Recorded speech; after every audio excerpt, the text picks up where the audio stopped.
We get into the alpha version of Crosswind, and this might just be the next great co-op game you have been waiting for if you like Enshrouded, Valheim, and pirates. Here's what the game is all about, what we loved and what we'd love to see when the game releases. And by the end, we bet you'll be wanting to join the crew. First, let's have a look at what Crosswind is all about. This is a survival adventure game set in the Caribbean pirate theme. The focus is PvE with optional PvP. Each player has their own private world, and you can invite up to 3 more friends to online co-op. Various zones will be shared hubs in an MMO style to interact with others in trade, drinking, and other things that pirates do. The game worlds are procedurally generated and follow an open world formula. You build your own little camp, starting with a campfire, working towards more complex crafting stations. Later on, you can unlock various NPCs to help you out with some automated crafting tasks. You start out with a humble rowing boat, eager to get your first big sailing ship. On land, you not only find resources to craft and cook with, but also enemies, ruins, and caves. Some of them have treasure chests, others pieces of lore that progress side quests. The combat on land is somewhat challenging, as it is a soulslite system with stamina, dodging, and parrying. And behind it all is a main story quest of about 30 to 40 hours of swashbuckling adventure time, revolving around pirate legends and mystery. The devs say their game is inspired by Enshrouded and Valheim, but with pirates. And we think they totally nailed that. Therefore, many elements feel familiar. And you will later on know exactly what we mean if you've played these two. But for the sake of not being a parrot and repeating ourselves, we will focus on Crosswind and its many features and elements instead of drawing comparisons non-stop. Crosswind will be free to play and available on PC via Steam. As we said, the game is now in an alpha state and is expected to enter an early access phase between 1 and 1.5 years from now. Honestly though, from what we've seen so far, it could be released way sooner. But see for yourselves. Now let's talk about a couple of Crosswind's game mechanics that stood out to us the most. But again, keep in mind that this is an alpha state and not all of the features are perfect or even fully implemented. So the first thing you see is, of course, the character creator, as this is still an RPG after all. We found the customization options already very interesting. You've got different body types, hair and beards, as well as tattoos. We loved that there were many different skin tones available. Giving you these triangular sliders to shape facial features felt really intuitive and doesn't go as overboard as other games. What we'd love to see more of here are typical pirate features. You could even call them stereotypical, I guess, but a hook as a hand or a wooden leg would be cool things to see. Your clothes are tied to a visual progression system based on your crafted armors. So for now, we start out in rags. Once washed ashore, you start the familiar survival crafting loop. Gather sticks, stones, and fibers to craft a campfire, a bed to set your spawn point, and your first workbench. The crafting feels great. New items you come across and pick up count as discoveries and unlock new recipes. So it's wise to keep your eyes open. And that's an easy thing to do, as the game world looks fantastic and immersive with the lush forests and dark caves with golden mushrooms on the walls. We love that the environment always gives off tiny clues whenever there is something relevant to pick up, like chests that have an added glow or your drop belongings being visible from even far away. Overall, the game feels helpful towards the player, if you know what I mean. Some hardcore survival players might argue that this is hand-holding and unimmersive, but we loved these clues, as well as the minimap that has little icons and pointers. But those are not the only aspects where Crosswind shines in terms of making the player's life easier in a great way. If you've played a lot of survival games before, you know how tedious, repetitive, and somewhat boring they can get. Like running 200 miles to the swamp biome for iron deposits and back. If you've been around in Valheim, you know the drill. It gets old kinda fast, but not in Crosswind. Gathered resources and loot are picked up when in proximity. No button mashing needed, only free backpack space.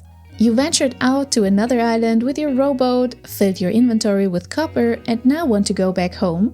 No worries, place a bell at both islands and teleport back and forth. No items are barred from fast traveling either, by the way. Probably one of the best additions we've seen in years. And if that had you sigh in relief already, we've got one more thing for you. You can craft directly out of any container right from the start. And all co-op partners present can interact with everything at the same time. No waiting required. And that brings us to crafting itself. Everything has its own little workstation, which can later be upgraded to higher tiers by placing a relevant structure, like an anvil for the smithy. Each item gets queued and can be picked up from the station. There's not much more to say, besides it's easy to pick up and it just works. Building your little settlement is fun as well. You can either choose to use structures out of the box if you don't enjoy free building, or you can really go all out, shaping every single piece of your roof, walls and flooring. There are various decorative elements too, some of which you can only craft after unlocking a milestone, like hunting X amount of blue dodos, or getting lucky with a drop. The game world is more realistic to interact with, as there is neither voxel nor mesh-based environment reforming, so you cannot dig yourself through the earth. In co-op, you can work hand in hand together and in real time, which we found to be super fun. But we tend to go a bit overboard, sometimes with housing, to be honest. And while we're at the topic of co-op, we were impressed. Really. Joining was flawless, hosting was flawless, and we were able to do almost everything together. Almost, I say, because the devs are still working hard on multiplayer-related things like quest synchronization. This didn't always work yet, but is planned for release. We just adapted and had to initially build 2 camps for a quest. But other quest progression points already synced, so we're super positive for the future. You also cannot yet sail the same ship. This is your personal vessel only, and Nox couldn't get onto my ship. We would love to have a group boarding here later on, just like in Sea of Thieves, where you assign roles like captain and cannoneer. This also saves us all from building 2 or more ships, because you don't simply get a ship, you'll have to earn it. From our ship, Nox and I set out into the seas and onto new lands. And oftentimes, we got sent right back to our spawn point, back at the starting island. But no problemo, we can build new beds, aka spawn points, at as many places as we want. And there was no limit to the teleport bells we mentioned before either. The enemies are tough. Even a dodo can pack you unconscious in seconds, if you're not careful. And let's not speak of boars and their red-eyed death glare, followed by a charge. Fighting is the only thing we found to be a bit rough in its current state. From the footage, it might be hard to tell, and you could think we're just plain bad. But it felt a bit unreactive and janky at times, which was a bit frustrating since due to it being intended as a sort of soulslite action combat, you find yourself in a respawn fest if surrounded by more than one enemy. Stamina is needed to dodge, parry and attack, and you need to disengage to recover, which is oftentimes the moment you receive a death blow. You get used to the combat more after some time, but it still felt clunky at times. We hope the devs have the chance to polish this a bit more. Otherwise, even the performance was good for this early alpha state and felt quite optimized already. Whether we ran it on high or low settings, the game ran smoothly with high FPS. And it still looked good on lower settings. We didn't encounter too many bugs for an alpha either. And when we did, they were more funny than annoying. So, to wrap these early impressions up, we enjoyed this early playtest and could see the game's potential. For us, all stands and falls with the polish and long-term play value in the end. Especially for the ground combat and of course, as always, the monetization. But we don't always want to expect the worst here, but rather hope for the best case scenario. So far, the devs have been very communicative and have even published an early roadmap. In the future, we can expect a continued story arc, new biomes and ships, crew members and companions, ship progression and customization, and, I quote, multiple endgame activities. All in all, this looks like a solid new pirate adventure to play with friends and family, and we enjoyed testing the game. We love that the PvP will be fully optional, and we know already many of you do care about that aspect as well, especially since ganking or having your base destroyed is impossible.